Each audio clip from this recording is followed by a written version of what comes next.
Welcome back. This is video 3 of 3 and the final video of how to request payment. So the first two videos we went over how to submit a bid, and then we showed you how to accept your PO once we approve your bid. And now we're going to finalize it out and how to request your payment for that bid. So starting from the beginning again, buildertrend.net, username, password. If you forgot your username or password, just click the link. It'll send you a reset in your email.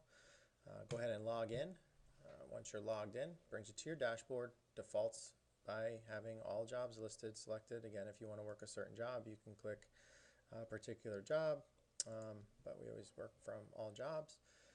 We're going to go over again in this video how to request payment. This is obviously probably one of the most important of the three. Now that all the work is complete, we're going to request a payment on one of these. So you have to request payments. Payment dates, obviously, for us as a builder, we pay on the 15th and the 30th, so our cutoff days are 5 days prior. So we're going to have a cutoff day on the 10th. We're going to have a cutoff day on the 25th. If the payday falls on a weekend, it's going to roll to the next business day. Just side note. So assuming that this particular work is complete, we're going to request a payment. Do not, in no way, request payments on work that isn't complete prior to, just to try to get it into the cutoff. Know that any requests that are made, a list of all completed work is going to go to the project manager on the job, and he is going to verify that that work is complete. You'll see once I request payment, it's going to go into a verify work status, and then once we verify the work status, we're going to process the payment. So that being said, let's pull up this PO. Let's just say that this is your work and you say that it's complete at this point and you want to request payment. Very important to upload your final invoice. Now, keep in mind, your invoice has to match the PO. If you were out at the job and something happened that created some variance from your original work and it was approved obviously by the construction manager, you will need a variance PO for that. So if you go out to the job and say maybe the subcontractor before you created some extra work for you and you have to fix something and it's going to cost another $250, for instance, you have to get with that project manager and you have to tell him and meet with him and say, hey, I got to fix these things. I will need a variance PO for this work and it's going to cost me $250. He'll at that point have the authority to authorize that. He'll get with the accounting department. The accounting department will push through the variance PO for you. You will approve it, and that will get a whole nother invoice and a whole nother request. So we have to request what the original PO was, get that paid, and then obviously the variance PO will be right behind it, and you'll request and submit your invoice for that. So anyway, that being said, that's aside.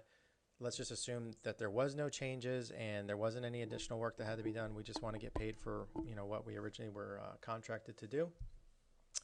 We're going to go into this and we're going to need to add our final invoice. So click add file. The invoice has to match the amount that the PO is for. We're going to drop it in there.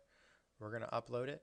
So now you have your final invoices attached to this, and it's very simple. All you have to do at that point is request payment. So click the request payment button. The payment has now been requested. If you see here, your approval status is you approved it as a sub and the verify work has been requested.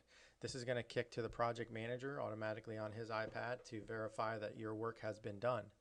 Once he verifies that the work has been done, it will get a green check. If you see right here, this work has been verified as done, but it has not been paid. So you can see that there's a 0 here.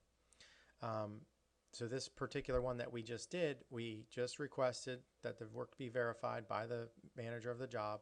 Once he verifies it, it'll automatically get a green check where it says verify work, and it'll sit in queue to be paid upon the next pay cycle. So whenever it's verified as complete and it's prior to the 10th, it'll be paid on the 15th. If it's prior to the 25th, it'll be paid on the 30th. And then once it's paid, it'll be shown as paid. Couple things in here that will be helpful for you guys.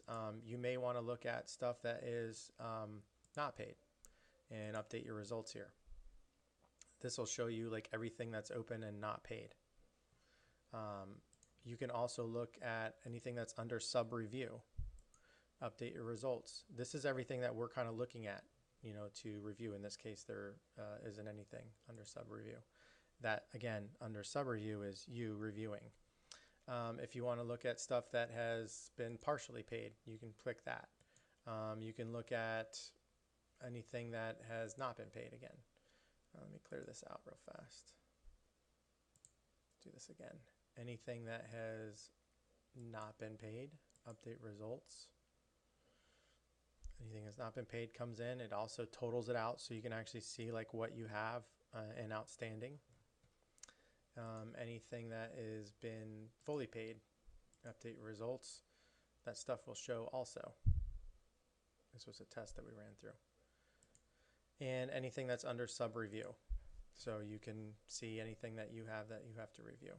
Again, this will complete video 3 of a 3-part. Hopefully you watch the first one, which is how to submit a bid, the second one, how to accept a PO, and the third one, how to request payment. If you have any questions, you can always contact our accounting department at accounting@sposenhomes.com. Thanks for watching.